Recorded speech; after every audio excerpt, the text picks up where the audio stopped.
Hey Dubes, how we doing today? Welcome to another fantastic Dubisode, the edition where we catch up weekly, talk about news, and kind of have a theme for the week here. And I just want to start off by saying I really wanted to do this live, but I've been having some power outages in my area, so I just want to apologize and say thank you for bearing with me. So I'm just going to go ahead and pre-record this one.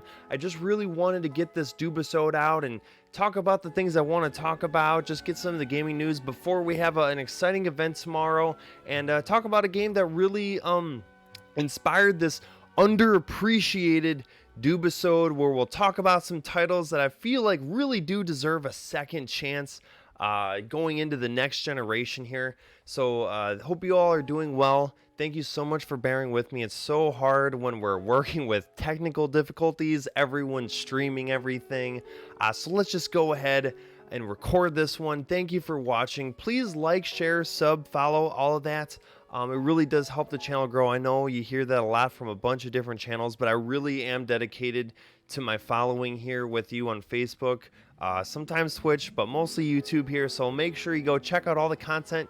You can see everything on YouTube. It's been a lot of fun, and definitely just going to keep providing you everything I can at the highest quality possibly, because gaming is my passion.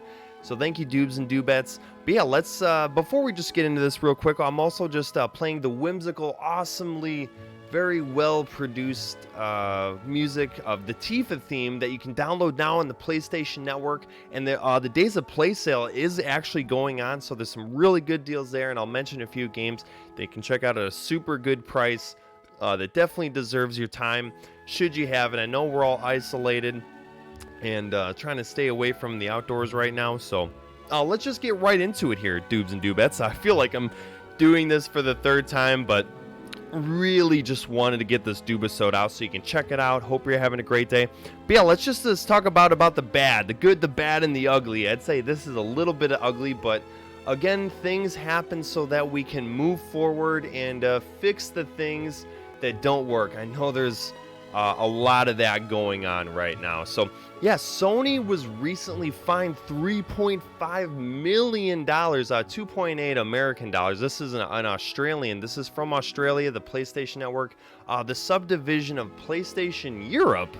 And they've recently been fined all this money due to the online consumer laws. Now, in the fine print, when you purchase something digitally, we're talking digital purchases here, I'd say every company has their own guidelines of how you can purchase content and when you can return things. So Sony was fined $3.5 million because of the consumer laws. People weren't happy with a product, tried to return it. Sony basically said no. And the guidelines there for the PlayStation Network is you can only return things within 14 days of purchasing the product, and you can't download the thing that you just purchased. I'd say when you purchase something, you're probably going to download it right away, so that instantly nullifies the purchase and the return of the purchase. Say that you don't like the product that you receive. And I think this is just a real sketchy way for publishers and developers to keep their money, just because I am still an old school physical copy gamer. I still love my swag, especially with collector's editions. You can get collector's editions digitally, but you don't get all the awesome swag like the statues or really cool stickers or pins or what have you. So I just feel like the digital purchase, when you purchase a digital game, you're not actually buying the game, you're buying the rights to play that game. And I always thought that was a little gray area there, and it reminds me of back when PlayStation just started purchasing movies and games and stuff online. I remember buying Cloverfield that me and my mom were gonna watch, and something happened where it wasn't unlocked or I couldn't watch it, and I tried to call Sony for a refund, and they just wouldn't give it to me.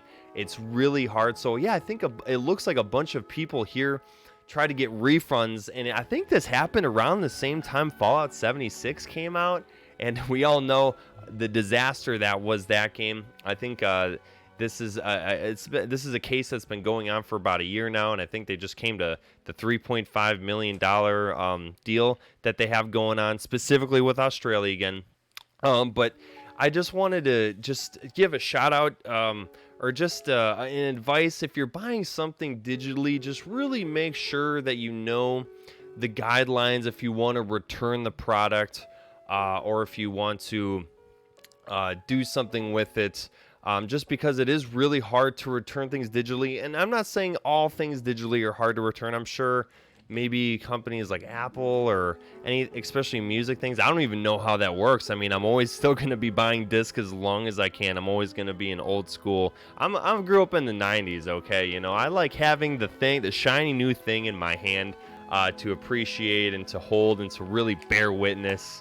And to keep as long as I want. And, you know, that's also just an interesting thing to note, that going into the next gen, that one of the biggest discussions I've seen on all the social media sites is, hey, if I buy this now, will I be able to play this in the future on my PlayStation 5 or my Xbox One Series X?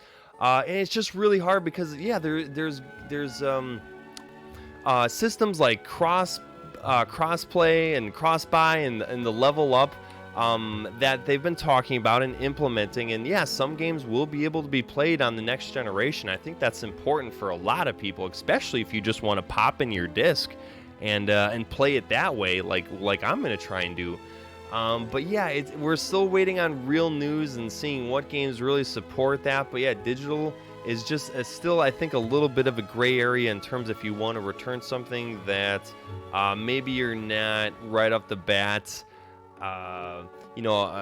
enjoying, or it's just really hard to return digital things. And my advice to you is just do the research, make sure that you're investing and really applying to the product that you're buying. And should you want to return it, just make sure you read the guidelines there, just because, again, you're buying the right to play that game. You're not actually purchasing the physical game that you will own. You're just buying the rights. So yeah, I just wanted to get the ugly news. I hope this is a wake-up call for Sony, a little kick in the pants to just maybe adjust their things going on here. Sorry, dudes, I just had to need to give her the old plug in here for stuff here. But thank you again for joining with me. This is such a interesting age we live in, especially since we're trying to social distance and stay out. I think a lot of people are buying a lot of digital merchandise and things to keep themselves busy and streaming. And again, just this technical age we live in, there's always a lot of problems that we can snag into. So it's up to us to just keep in mind all these different channels and things we can promote ourselves with here. But thank you so much for just bearing with me on the digital front. And if you're buying things digitally, just make sure to really read the fine print there. So yeah, Sony, good luck with that one. I'm always gonna be with you. I'm not a Sony pony. I mean, I guess I'm a Sony pony a little bit. This channel is primarily PlayStation, but yeah, I just love all things gaming, and I'm gonna just keep promoting that and just letting you know that, hey, we're all gamers here. Doesn't matter how we play. It's just supporting this beautiful medium that I always love. But yeah, I don't want to get too far from the topic here. And again, I just really want to just promote that, yes, tomorrow I'm going to just do a quick peek up here and just talk about this. But I really want you to see the facts that are here. On the PlayStation 5, the future of gaming, yeah, we had to push this event back to tomorrow, June 11th at 1 p.m. Pacific, 9 p.m. British for all my UK buddies out there. That, yeah, the PlayStation 5 will actually have an event.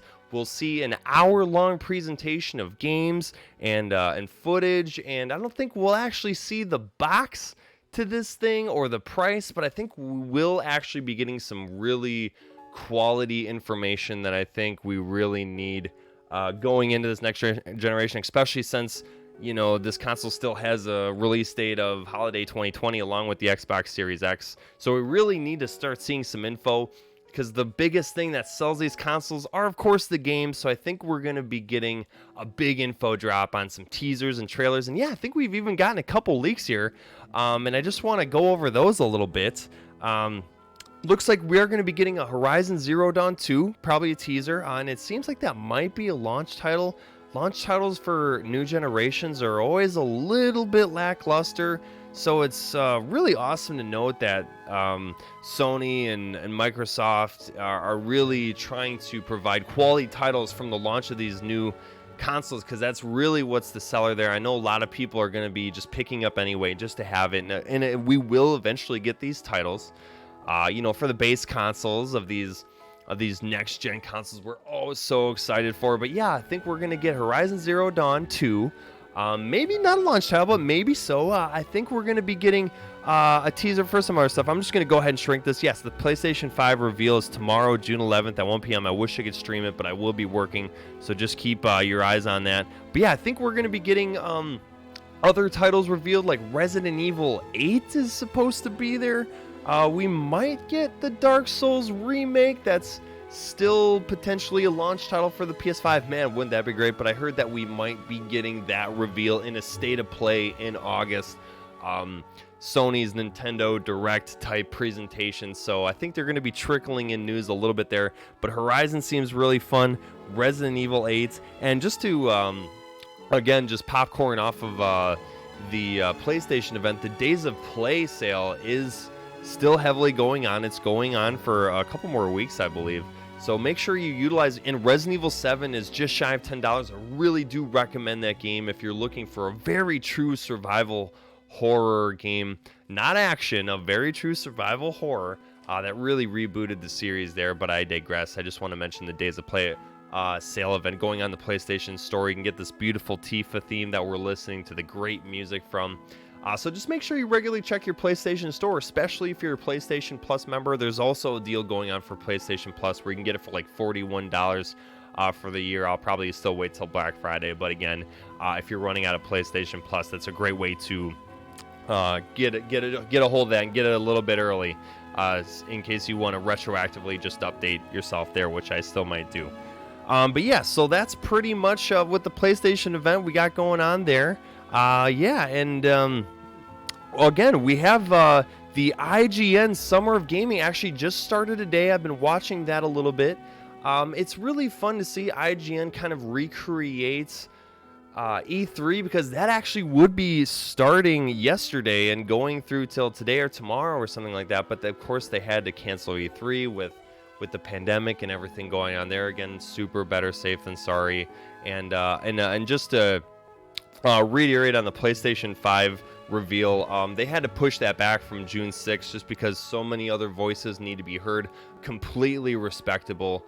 And so we just really want to make sure the world is in a very crucial state right now. So Sony had to push back their events. There's a lot of just event shifting just because there's some very important issues going on though in the world, a very pivotal turning point in our society for a lot of our values and the way we do things. So I just want to give a huge shout out to everyone on the front lines making a true change. You guys are awesome. Your Doobs and Doobettes, you're always welcome on the Doob Radical Gaming channel. It's always a pleasure to have you. But I digress. I just really wanted to mention that because there are very important voices that need to be heard right now.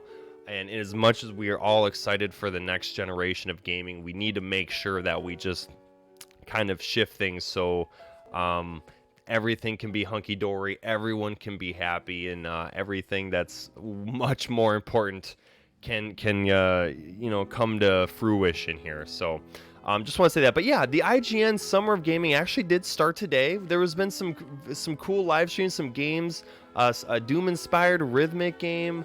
I saw a couple other ones here that I'll probably go on in a little bit, but I just want to mention the IGN Summer of Gaming that'll be going on for the next couple games. Yeah, some more niche titles. I don't think we're going to be getting anything super heavy revealed. It seems to be a lot of smaller independent titles, but which is really good. I haven't heard a lot of excitement for this event, but I think this gives us really good time to maybe give the screen light to some underappreciated, the theme of this episode, some lesser known game titles that really do deserve the spotlight.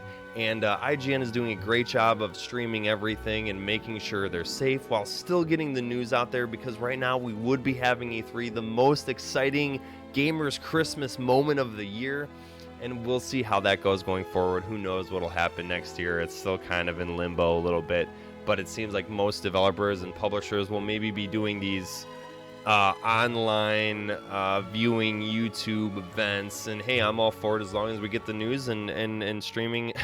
Of course I say that after I had a power outage and got kicked off my live stream today, but it's just really fun that these people are taking the time to still celebrate the passion of gaming and make sure that these smaller niche titles are still getting the limelight they deserve. And that's all about the the theme of this episode, and we'll be talking about some games here that I think deserve a second chance in the coming generations, but I just want to get the news out. So yeah, make sure you check out the IGN Summer of Gaming. We'll be seeing some Guilty Gear character reveals, SpongeBob Battle for Bikini Bottom Rehydrated. We'll get some gameplay of that. So yeah, a lot of smaller stuff. There's going to be speed runs. I think they did a speed run of Doom before the event today. I think tomorrow we're getting Resident Evil 3 speed run by Hazeblade, I believe. I try to keep all the channels and the names in my head, and I really do want to do a channel appreciation Dubisode strictly dedicated to the people that have inspired me to do this. It just means so much, and I really hope maybe someday I can collaborate with some of these amazing people, but their content is so much better than mine. I'm just some dude in a chair, but that's some doob in a chair, I should say, but you know, that's a story for another time. Just really want to keep the flow going here. So yes, IGN Summer Gaming, just keep on IGN's page, and they're actually having a true channel, IGN 1 on Samsung TV channel, but they're actually having a TV channel. It kind of reminds me of G4 Tech TV and how all that events played out back in the day. Hey, I'm a 90s kid, you know, I grew up with having physical stuff in my hands, growing up with G4 and Cinematech and all those guys from back in the day. It's really also really good to see Jeff Keighley still doing his thing for the video game awards and stuff like that. But again, I digress. That is the just wanted to promote some of the recent events here and things that are going on, as we should be having some events, but everything shifted because of the state of things. But hey, just all the more exciting. So that's going on with the IGN Summer of Gaming Expo happening the next couple of days. I think it's going on until, you know, maybe even this week. But just you know, share, like, and subscribe. Bunch of great guys, great gals doing their thing. They're having a good time. I've always stuck with IGN, and they've really evolved too. You know, they're almost well surpassed GameSpot and GameFAQs and all these other OG internet-worthy names that have helped us grow and get all the news throughout the years. But yeah, so usually on the Dubisode, I do have a movie of the week, but I'm going to mix it up a little bit. And this week, we're going to have a show of the week. This just did recently been put on Netflix. It's been in the top 10. And of course, I'm talking about Avatar: The Last Airbender. Man, this show came out on Nickelodeon in 2007 and produced 3 perfect seasons of a very well-paced, well-written, Asian-oriented drama with elemental manipulation that, wow, just really carries through for every episode. I'm almost kind of appreciative that I'm watching it at an older age, where I really do understand some of these character developments, and all the characters are very well written. They all have their motives, and the show looks really great. The voice acting is spot on, and the comedy is just genuinely really funny. Yeah, I just finished the whole thing, and I really, and again, this is the underappreciated episode. I think this show is pretty appreciated, but for me, I never really got into the show when it was first coming out, and I know I've heard throughout all the years that, hey, you gotta watch Avatar: The Last Airbender. I have seen the movie from M. Night Shyamalan, not nearly as good as this show. And so if you have an open mind, I know sometimes it's hard to get into anime or cartoons, but man, they can offer some of the highest quality production value as far as storytelling and just really teaching you life lessons in a very fashionable way. The choreography in the show is spot on. It really just keeps up with the ranks with even like The Matrix, you know, just really beautifully animated, illustrated show here. Nickelodeon, made by a bunch of great people. And again, if you have the opportunity to watch the show, just get through, you know, of course, with any slow burn, great adventure, there's always the first couple episodes that are kind of slow, but once you really get involved with these characters, you will be hooked and want to know what happens next immediately after you finish an episode. It's just a really great tale. It kind of reminds me of other really good illustrated and storytelling shows like Teen Titans. Teen Titans, Cartoon Network's Teen Titans, is actually a I'd say a very good show as well. Just kind of an honorable mention there. Kind of reminded me of that, where you really do feel for the characters. There's some really deep themes with connecting and friendship, and what's right and what's wrong, and a lot of internal struggles in these really animated written shows. So yeah, give it a look. Avatar: The Last Airbender on Netflix. You can check it out. It's still top 10. Even the movie's on there if you want to check that out too. I think at least the movie looks really good, and choreography holds up kind of like the show, but not so much the overall presentation. But yeah, that's going to be my show of the week. Kind of bending the rules a little bit here, but just give it a look. See, it's a fun ride, and I just watch it right now. That's all I can really say. It took me over 10 years to finally get into it, but wow. What a ride. I'll definitely be watching this again at some point. So yeah, that's the show of the week there. Always just want to highlight something that we can just sit down and watch, because gaming takes a lot of energy. And by the way, I do have my Arizona RX Energy that helps me get through those long 8-hour gaming sessions. And man, these things are just so refreshing. Just to kind of plug that a little bit, I'm not actually sponsored by Arizona RX Energy, but it does have 100% of your vitamin C. It's a herbal tonic. It's really good for you. It's got guaranine and ginseng and all that good stuff. So give it a look. See, they're only $1 at your local shop. Hopefully you have them. Because Arizona is amazing. I'm always going to plug those. But yeah, so let's just get on with the actual theme and the content of today's episode. I know sometimes it takes a while for me to get there, but I really wanted to explode this picture up so you guys could see. But the game that really inspired this Dubisode is a game that was recently announced, and I think a lot of the niche audience has been asking about this title for a long time. We're going to talk about a lot of titles here and some honorable mentions, but yeah, Kingdoms of Amalur: Re-Reckoning was just announced. This is actually the collector's edition picture bundle here, coming out in August 18th, I believe. I got this pre-ordered, and there's no real official artwork, and I considered using the old box, but I figured this is the most official representation of what's been shown so far here. So yeah, Re-Reckoning. I casually played the beginning of this game when it first came out, and since I've grown as a gamer, I've gotten stronger. I take more time on maybe titles I really wouldn't appreciate. I really am excited to delve back into this cult classic, I would say, that came out in 2011, I believe, something like that. But this came out in 2011, I remember, because this came out right around the time Elder Scrolls Skyrim came out, and of course everybody's going to be playing that, Kingdom Amalur, what? But this was a really well-crafted title with really great RPG mechanics. Not as open. It's open-ish world with kind of a linear map where you can still explore, but more of a dense and story driven. I know Skyrim is all that too, but definitely more of a cartoony, just a different flavor. Kind of reminds me of Fable a little bit in its presentation and its style. A little cartoony, was still looking really good, and I'm very excited to see this title. Yeah, THQ, specifically THQ Nordic, has really brought back a lot of their IPs in a new way. I mean, they're bringing back SpongeBob for Battle for Bikini Bottom Rehydrated. That's coming out on June 23rd. We have Destroy All Humans. That's also releasing very shortly. Yeah, they've been putting out all these collector's editions. I really appreciate that. Again, I'm a physical copy guy, so I really do appreciate a good collector's editions, even though they are getting a little expensive now.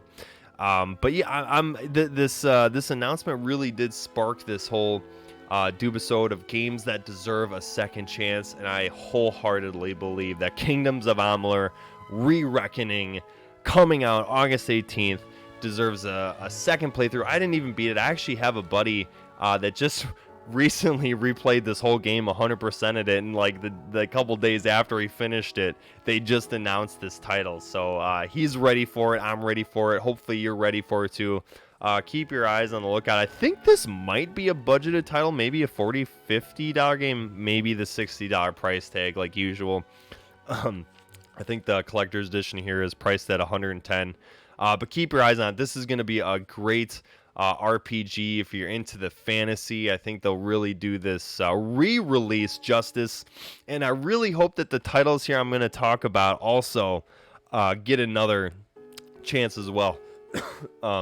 So let's get right into my personal list of games that I think deserve a second chance that haven't really been talked a lot about, or at least in the general community. And maybe some of these games have been talked about. I did a little research on some of these. It seems like most of these don't have a lot of love that they got when they first came out. So I really just hope that some of these companies, it's going to be maybe next to impossible for some of these titles to get a re-release or a remake or be picked up by another developer. But I really just want to talk about some games that I feel are underappreciated, definitely deserve another look. You can absolutely go back and play some of these titles. I think some of them are on PlayStation that you can download, or even just, emulation, however you want to play these games. I do recommend supporting them. But yeah, let's just get right into it here. The first title, and these are going to be, I think the next three titles are kind of clumped together a little bit. I just want to talk about them really quick, just because these are the first games that came to mind that I really wish would just get a remaster, or at least a port to the newer consoles, but probably won't. But yeah, the first title I'm just going to talk about here is, Viewtiful Joe. Man, this game, and a part of the next couple games I'm going to talk about, was part of the Capcom 5 in the early 2000s to mid 2000s. Viewtiful Joe by Capcom. This was developed by Clover Studio. The guys that eventually disbanded became Platinum Games, so there's still some people like Hideki Kamiya and really the fathers of Capcom that produced a lot of these titles. Viewtiful Joe, though, a side-scrolling, cel-shaded action summer blockbuster, quite most literally. Your average Joe, of course, is going to the movie theaters with his girlfriend, and the movie becomes real, and there's a bending where Joe becomes a hero from the movie that he's watching, and great action mechanics where you can slow down time, fast forward, and zoom in, much like how movies kind of produce their high octane, blockbuster action. And of course, Capcom is known for amazing action-oriented games. Specifically, Clover Studio that actually created this title, but Capcom definitely backed it with all the people there. But just again, really well written, super funny, great character design, great enemies. It really keeps you going through start to finish. Knowing what's, the story is pretty good. It's got your classic twists and your protagonists and some antagonist things going on. Some great reference to some of Capcom's other titles. But I really hope, this game was set up as a trilogy, and we did get Viewtiful Joe 1. We got Viewtiful Joe 2, which actually introduced his girlfriend Sylvia. Sexy Sylvia is a playable character. And then we did get Red Hot Rumble. And then there was even a 3DS game, I believe, that I guess some consider to be kind of the finale. But I'm still really hoping that we get maybe a Viewtiful Joe 3, or even just a port or some sort of love that Okami did. And Okami could very well be on this list, but we did get Okami HD. And this is just kind of an honorable mention. But yeah, Okami 2 might even be a thing in the very near future. I guess one of the game's artists or producers, I guess she said that once all this COVID thing kind of comes to a settle down a little bit, I think her first action is to try and get an Okami 2 for the next generation. And, that's all really cool and everything. But man, give me a Viewtiful Joe 3 or something like that. I love this series. The action is great. And I really wish there was just a way I could go back and maybe stream it for you guys here. But yeah, originally released for the GameCube, came out on the PS2, actually with a Devil May Cry. You could play the whole game as Dante from Devil May Cry, and it actually had its own story and its own dialogue. And I'd say the sequel that Dante was featured in, Viewtiful Joe 2, was way better than Devil May Cry 2, the actual official release. I think the story was actually spot on with bringing back Mundus, and the moveset was great. It was kind of crazy in the art style for Dante, seeing him in his cel-shaded.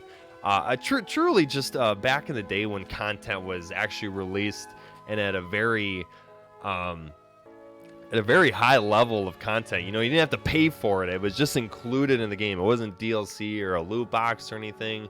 Back when, developers had to release a game and truly have everything that they wanted on the disc actually given to you day one. So yeah, Viewtiful Joe, really hope that gets some love. And again, like I'm saying, all these titles are kind of clumped together. And my next one here that I really would love to see that did get a re-release, or not a re-release, but you could download this on PS3, was God Hand. Yeah, another Clover Studio niche cult hit that was a little buggy, didn't have the highest tune of polish, but for what it did really well. And you play as Gene, you play as it's actually, this title is inspired by Fist of the North Star, which actually did get a great game, Lost in Paradise, but that's not what this is about. But it was inspired by Fist of the North Star. You play as Gene, kind of a Western traveling hero. And the really cool thing about God Hand is that, yes, another action-oriented title, kind of behind the back, 3D action fighter, but you could customize your combos, and some of the dialogue, it's kind of a kooky, westerny, kind of a Pulp Fiction-y type title. But you can customize all of your combos, and you can really create your own Gene in a very specific way. And there's some really awesome moves that you can just mix together in this game, and really assign buttons to whatever move. And this game has a bunch of moves that you can choose from. And I really would hope to see something. Maybe I think this is another title that I really don't think will get any content or relive, but man, I really wish I could just download this on the PS4 and stream it for you guys. But God Hand, a truly underappreciated title, and I guess that kind of came with the unpolishedness of it all. Again, this game, I believe this one came out in 2005, right around the time, again, the Capcom 5. They had Viewtiful Joe, God Hand. There was a watch game, Death Watch or Clock Watch. But I digress here. The next title for the Capcom 5 that I believe definitely has a lot more to say politically is an on-rails shooter with 7 amazing different characters to play through at any given moment here. And I'm talking about Killer 7. Again, Capcom had a huge deal with GameCube, and all these titles, including Resident Evil 4, Viewtiful Joe, and Killer 7, all came out on GameCube first. And I guess it was harder for them to really get the limelight they deserve, because PS2 and Xbox were definitely more dominating that generation. And GameCube, was doing what it's good. GameCube actually is super underappreciated. It has amazing processing power, and really gave us truly awesome. Resident Evil 4 on the GameCube, hands down, looked better than the PS2 release in October within the same year, I believe, or the year after. It was cool that we got some bonus content for the PS2 release. But yeah, Killer 7 is a politically driven, very noir, I'd say very Tarantino-y, kind of creepy. There's a lot going on with this release of Killer 7. This actually was developed by Grasshopper Entertainment in Fueda. I can't remember the guy's name, but he's had his hands in a lot of crazy different Shadows of the Damned, a great release last generation. Again, a third-person action with kookiness and spookiness, and just a lot of different elements. But yeah, Killer 7 pits you in 7 different assassins that are actually all dead, and they're all personified within one person. Again, this is a game that it's really hard to digest, but once you really get into read between the lines and the character stories, I think there's a lot to offer here with Killer 7. It definitely deserves a retroactive look. It is an on-rail shooter, and you will just hold A to walk, but you'll go through different rooms, experience different enemies, some really cool boss battles, but really the heart of this game lies in the characters, in the cel-shaded, in the whole look of it. It's a very artsy driven game, and I love Killer 7 when it first came out. Very mature title, very mature themes, but man, it's just so memorable. A lot, and all these games are very memorable, and I'm gonna say that a lot, but really wish Killer 7, and I heard maybe they would do like a Killer 8 or something like that. But again, just part of Capcom's earlier just foray into a lot of different titles, because now Capcom's kind of stuck to doing Resident Evil and Monster Hunter and Devil May Cry. They have quality releases. There's just not quite as many as they used to, just because I think they're working with more of their just studios. But I guess they did just do another studio that's going to be working on Resident Evil 8.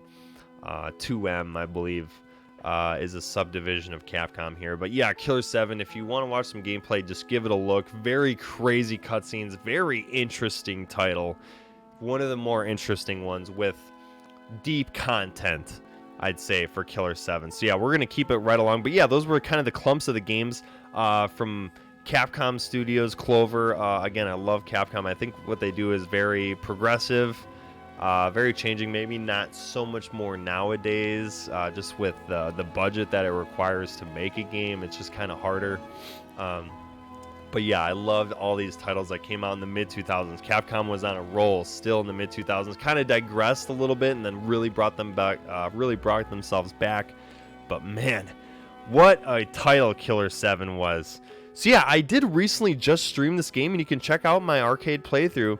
But I really think, yeah, War of the Monsters, developed by Incognito, that also, I'll talk about another title that kind of had similar tie-ins here. But yeah, War of the Monsters, I think, is a very well-crafted arena brawler with a bunch of classic, old and new modern monsters that you can play as. Really great costumes, really cool unlockables, very arcadey experience that you do still see today, even maybe more so with independent titles. And yeah, it's just hard to find a good arcadey mech game, one that really makes it true. I know there's still some Gundam games out there. I guess there is a mech title that's been announced for the next gen, but really hard to find these more original titles, I'd say. War of the Monsters, you can't really find much like it, and at this quality, I'd say there's just a lot of fun mechanics that keep it going. Yeah, it can be a little janky. Some of the controls are maybe a little dated, and maybe there's not quite as much content. But again, a great multiplayer game. I was always hoping for a War of the Monsters 2, but I guess I can see where it was hard for them to do a sequel, given Incognito kind of got defunct. And but they really did put all their cookies out there. They had some great titles, and War of the Monsters definitely deserves a second look. And actually, you can actually download this title on the PlayStation 4.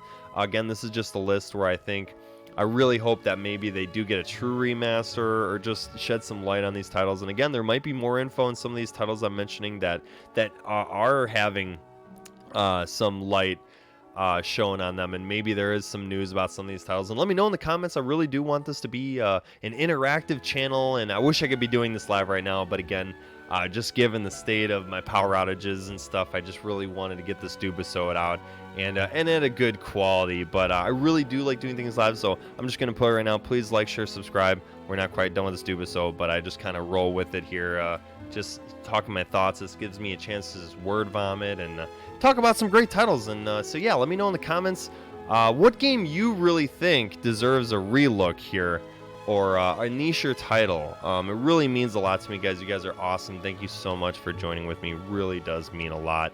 But let's keep going on with it here, Dubes and Dubettes. So yeah, War of the Monsters, Incognito, great brawler, especially with friends. If you got some friends and you want to check out this classic title, I think this game's only usually like $10 on the store. But give it a look. It's a lot of fun, especially with friends. Really cool costumes you can unlock too, and yeah, just really arcadey classic feel that you don't really get too much these days. I don't know if it's just the dated graphics that really bring you back. There is a lot of arcadey classic titles, but everything just seems so shiny and pretty a lot of the time, and a lot of not a lot of the time, but you know what I mean. I digress here. But yeah, another title that, man, was one of my first Xbox titles. I actually did have the green Halo Xbox One back in the day, and one of my first titles that my good Xbox buddy recommended me, and I actually did pick up, played, and thought was great, yeah, was Prince of Persia: Sands of Time. Now, I know we've gotten a movie with Jake Gyllenhaal. I know we had the reboot with Nolan North actually voicing the Prince of Persia back in last generation. But I really, we did have, and then there was the sequels that actually did get the HD remaster. I don't think Sands of Time was actually included on that, but they did have a Warrior Within and then the third one. But the games just kind of lost focus on what really made Sands of Time really special, and a really well-crafted fighting experience. But really the golden apple here is the rewind time and the puzzly aspect. It just seems like Ubisoft, when they picked up this franchise, actually Prince of Persia is a franchise much before Sands of Time, but then Ubisoft picked up the IP and made this fascinating, awesome first title with a great story. I thought it was very cool. It had that summer blockbuster feel, but really I'm all about the puzzles. I'm really a gamer that likes to divvy up some really great action gameplay with some really cool puzzles, much like Resident Evil and other titles along that line. But Prince of Persia is definitely one of these titles where it looked good.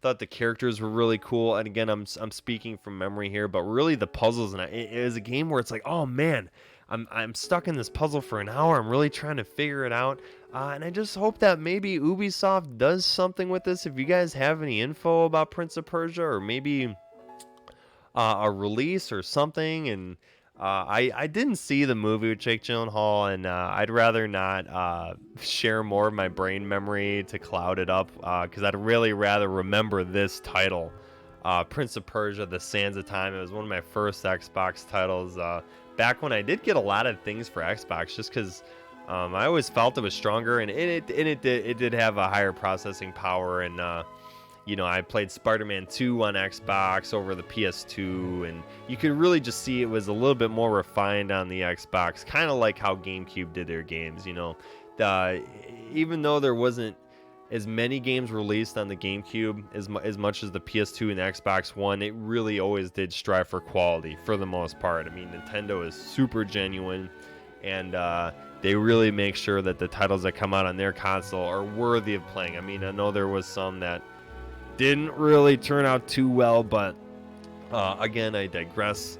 Prince of Persia: The Sands of Time.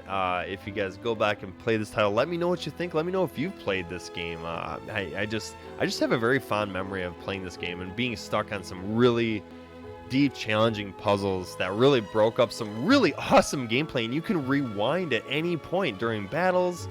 And I did like the Prince of Persia reboot. I really did like the one with Nolan North. Again, that game was controversial in that you had to pay for the true ending of that game. Man, back when Ubisoft was really starting to get a little greedy with the pennies there.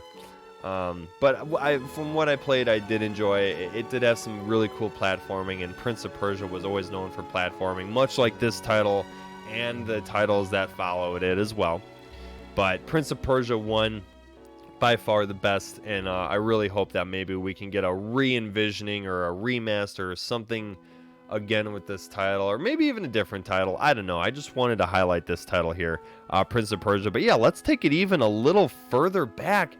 Let's talk about From Software. I did not realize that this was a From Software title until I really became a fan of their games, and this was a classic back for me on the PS1. Probably will stream it at some point, but yeah, Armored Core.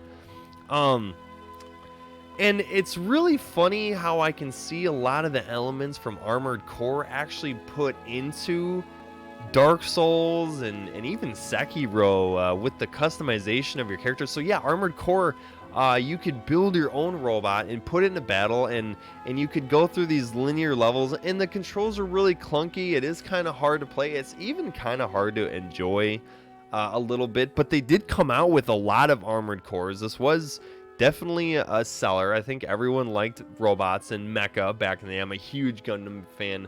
I love my mechs, and I love customizing your robots. And yeah, we did get some PS2 titles. We even did get a couple PS3 titles. I never really checked them out. I just didn't have the time. I was kind of doing other things.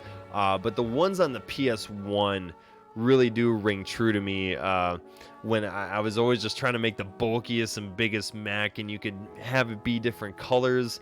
Really one of the first customizable games for me that really felt like I was really making my own robot and then putting it in a battle, and you could overheat and you'd be overcumbered if your robot was too heavy. But they still gave you some options to kind of mess around with it. I just think Armored Core, if From Software rebooted the series, I know they're really busy and Elden Ring is supposedly just around the corner. Maybe they'll come back to this title. I don't know if the rights are sold. I don't know if From Software still holds Armored Core. I thought maybe we heard some rumblings of maybe something going on with this title not too long ago. But yeah, check out Armored Core. I think I'm going to try and stream it. I do have the original titles on my PlayStation 1. Man, just really memorable to me with getting up with my buddies and just trying to unlock new armor pieces. Kind of like Rock'em Sock'em Robots, actually, is another, maybe more of a little arcadey experience. But just love building my own mech. Really hope that something happens with Armored Core in the future, or maybe just a mech game that takes his place, and maybe from Software. We'll see. But man, Armored Core, let me know if you played this classic title in the comments. Really awesome title. Just not a lot like it, really, and done really well. So this is going to be, my next title is kind of one that I just find fascinating, and actually did get good reviews back in the day, and I'm talking about Def Jam. And I'm specifically looking at Def Jam Fight for NY, and I remember one of the first titles for last generation, the PS3, that I really had fun playing, and just the demo was Def Jam Icon. I thought it was brilliant the way you could select real life rappers and musicians and artists and put them against each other, and then you got to select your music, and then the music would help you fight the other rapper, and everyone was kind of battling for their own music. I just think there's a really nice concept here, and I actually really think these are great arena brawlers with some really cool moves. And you can play as Snoop Dogg and Rag on T.I. and just a bunch of different rappers and artists that really could support a new release really well. I mean, let's put Post Malone or maybe even some women in here like Rihanna or Cardi B. Just there's a very endless pool of resources that I think a new Def Jam could really profit from. Even if it's loot boxes or DLC, what have you, new artists. I just think there's an idea here that I think hasn't fully been fleshed out yet. And again, it is just really expensive to make a AAA title, but I think this game could really make its bucks back if it does it the right way. So yeah, I went through a huge list of games, and I picked some games that stood out, and this was one of them. So I thought I would just share the love and from back in the day. This is an EA game. I think it's developed by someone else, but of course EA just has to have its hands on every little bit of change it can. So yeah, Def Jam, Fight for NY, and then Icon didn't review so well, a little more clunkier, but still think really deserves another go at some point. And again, looking back at some classic PS1 titles, and again, that have gotten numerous sequels, but not in a while. And this game also kind of means a lot to me, and I'm talking about Ape Escape.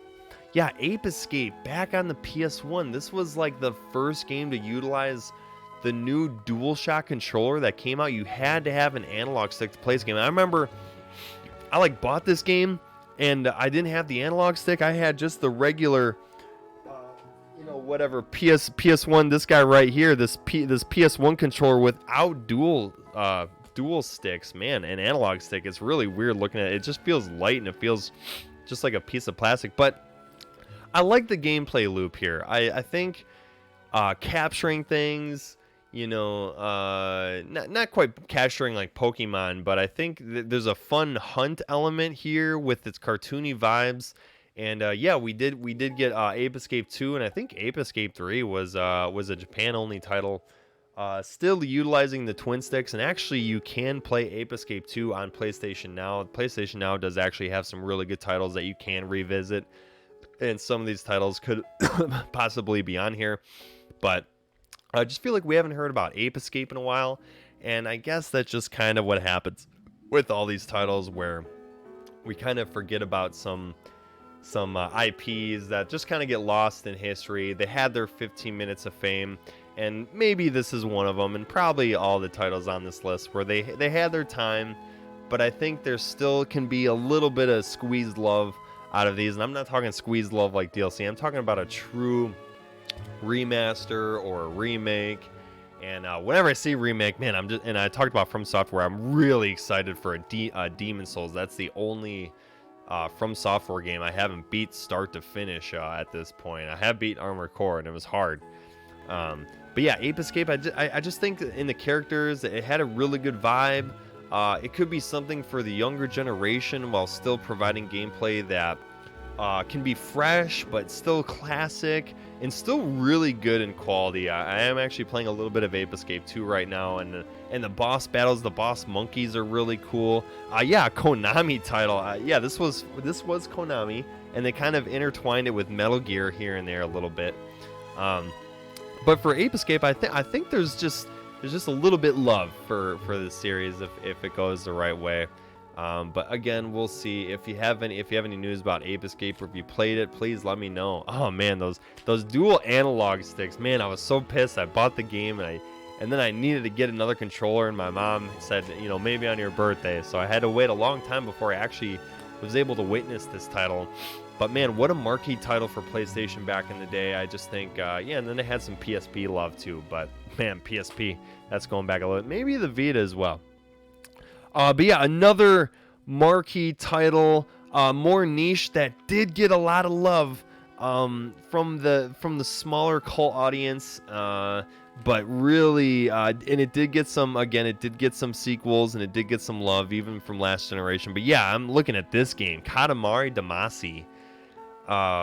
Really weird, different. That's kind of the word phrases you'd hear back when this game first came out. Very different. But looking at this box cover, it's one of the most innovative and titles that we really needed to break up just all the action titles that we were getting on the PS2. I think this one came out in 2005, 2006, but we were having awesome shooters like Black, and God of War 2 was just coming out around this area. But yeah, to really just break up these really gritty, super beefy Macho Man titles, is we had this really interesting, this could be kind of looked as like an indie film of a game where you play as the Prince of the Cosmos, and you come to Earth to roll up all these different items in a ball to make new planets to help out the King of the Cosmos.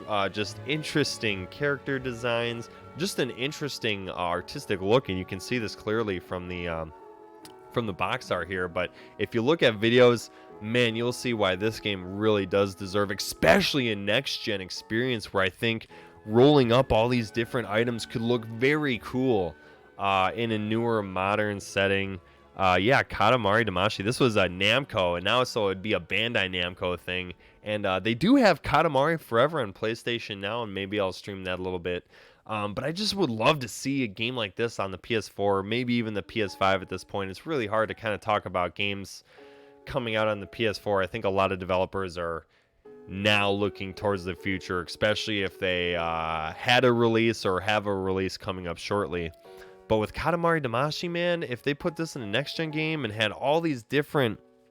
so yeah, you had to roll this ball to clump up all the elements. I mean, you can roll up stuff like toilet paper and cats and airplanes when you got big enough, and even rivers and like islands and stuff. It was just cool to really see your Katamari grow. I think that's what they're called. Yeah, to just see this, and then you can actually see how big it is, and it gives you stats on all the different things you look up. And man, talk about an amazing soundtrack though.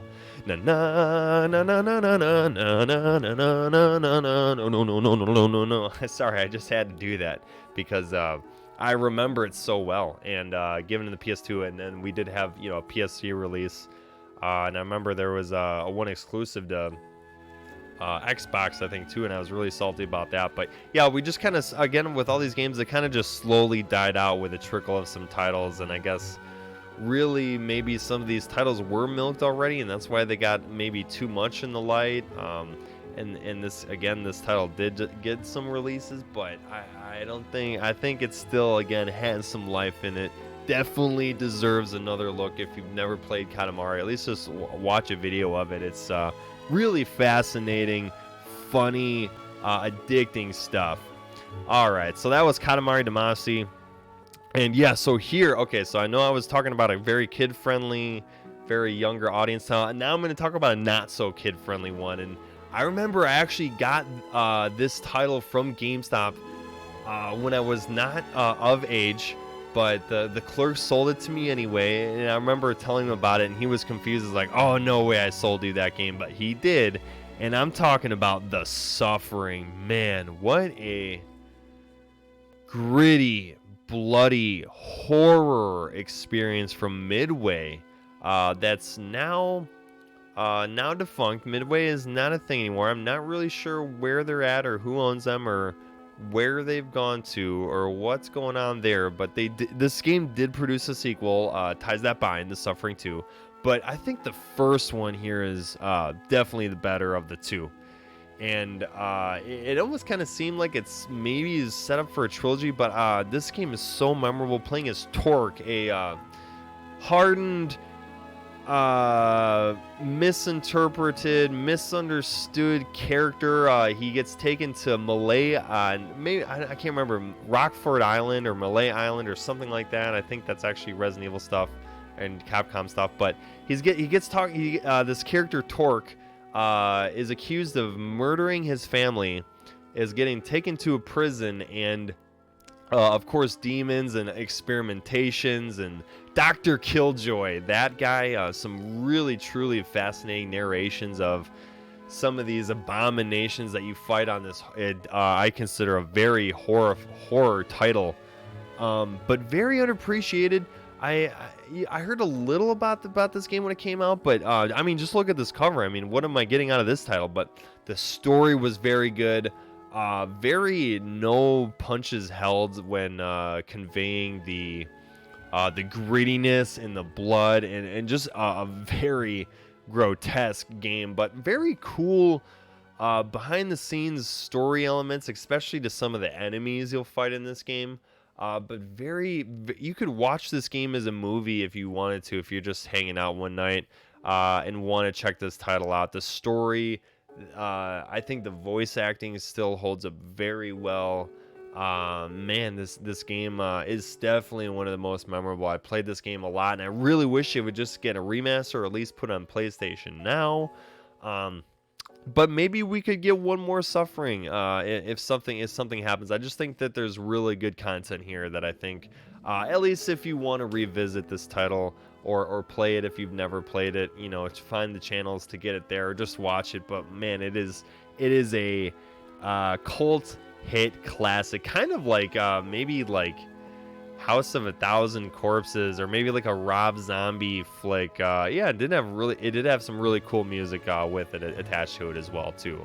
But just that kind of really grittiness where limbs are flying, things are scary. There's really messed up enemies with really messed up backstories. So check it out and let me know if you played this game. I'd love to talk about it. Man, what a twisted title.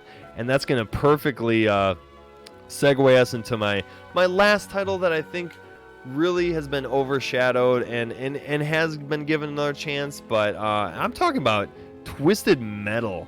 Now this is the cover of Twisted Metal 2, the game that I actually really hit off with my buddies, and this title really got me into gaming in the PlayStation 1 when Crash Bandicoot was coming out and Tekken, and this was just a very awesome different title. And I know that I guess the racer driving arcadey smash 'em up genre has been kind of taken over by Rocket League a little bit, but kind of like The Suffering, these characters have a much deeper backstory. All these characters are driving and destroying each other to win this competition to get their one true wish granted, and of course we have Sweet Tooth and Axel, and yeah, just a lot of cool characters that you can choose from, and then you just duke it out. It's not a racing game. This is you're trying to destroy these other drivers in a pit of doom, with some really cool locales like Paris.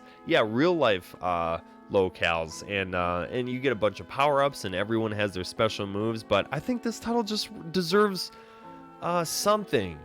I know David Jaffe, Eat Sleep Pay, actually did put out there is a new Twisted Metal, and I think it's just called Twisted Metal for PS3, and they try to do a lot of online elements, but it looked like a very different title than what I was used to. I actually didn't really play a lot of it, and actually Incognito did make Twisted Metal Black a much grittier version, really kind of, I guess, that next-gen experience that I'm looking for, and I hope this game finds some light, but just very Twisted Metal Black I think was even banned in some countries just because of its content, or as cut content, just given the themes and the characters of this game. It's actually a very character driven game, but you're racing, and they give you a purpose to drive around and kill each other and have all these really cool power-ups. But I just really wanted to shout this game out because it is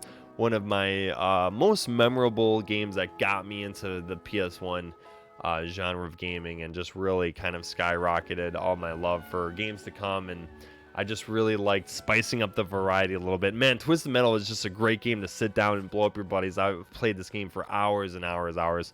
Really think it needs something. Really think it just needs a little poke of love, much like all these titles here. But yeah, I think that's really the marquee titles that I really wanted to highlight.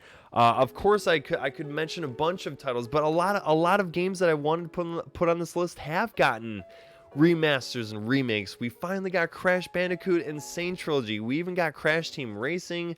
We got Spyro.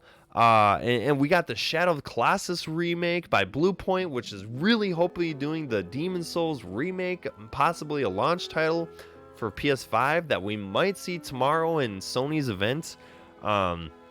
Yeah, just a couple other ones.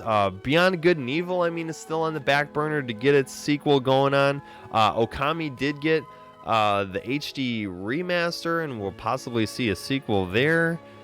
In Silent Hill, I guess, it looks like Konami and Sony are partnering up to do a Silent Hill. I don't think it's really dead, and that's another title that really deserves kind of a fresh coat of paint. But yeah, just a lot of games. But yeah, I also just I wanted to finish just with a question with you, Doobs and Dubettes. I was talking to some people, and gaming is kind of tough. It's a lot of people think, oh, games are just sitting there, mindless fun, but especially today, the games can be anything they want, and they can be challenging, they can get boring, they can get frustrating, they can be a lot of things. And I guess I just want to ask this question: when do you stop playing a game? When do you say, okay, I've had enough of this game? When do you say, I'm not going to complete this game? Especially with titles like Dark Souls that are hard to get into, or fighting games that are hard to master with the button inputs. When do you say, okay, I've seen enough of this game? And I think this really relates a lot to me, because I try to beat games and finish them, and I try to trade them in and get credit for newer titles, because I play a lot of games, but there's some games that I just cannot let go of that I really do like playing a long time. Man, for me, those were the Guitar Heroes, Devil May Cry's, Dragon Ball Fighters, just especially fighting games in general. I think have a lot of long-lasting appeal, especially when they have DLC packs, and I really do want to check out Mortal Kombat 11 Aftermath when that gets released on its physical disc. But yeah, tell me, Doobs, when do you stop playing a game? When do you say, okay, I've had enough? Is there a game you've really tried to really master and you put a lot of effort and thought into, or do you maybe give it a shot and that's okay? Hey, I mean, gaming can be whatever you want to be. If you at least give it a chance, I salute you entirely.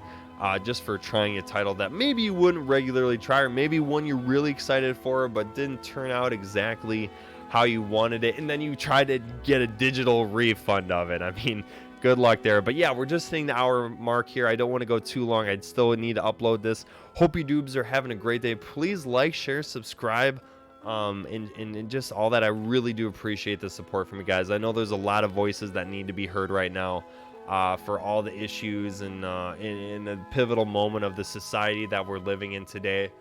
But I figured, let's just take a break from it all. Let's unwind and play some dank games with your boy Doob Radical here on the Doob Radical Gaming channel. It's just a lot of fun, and of course, again, thank you for bearing with me on the technological front. Um, again, I like doing everything live. Sometimes it just doesn't work out the right way with power outages or internet or charter blowing up or, what have you. But thank you for bearing with me. I'm always trying to give you the best quality content with the resources that I have. I don't want to take up any more of your time, but please just chat with me. Leave a comment. Is there a game that you've given up on? Is there a game that you can never give up on? Is there a game that you feel is underappreciated and really does deserve a second chance? Please let me know in the comments. I'd love to talk games with you. And as always, Doobs, we'll be right back.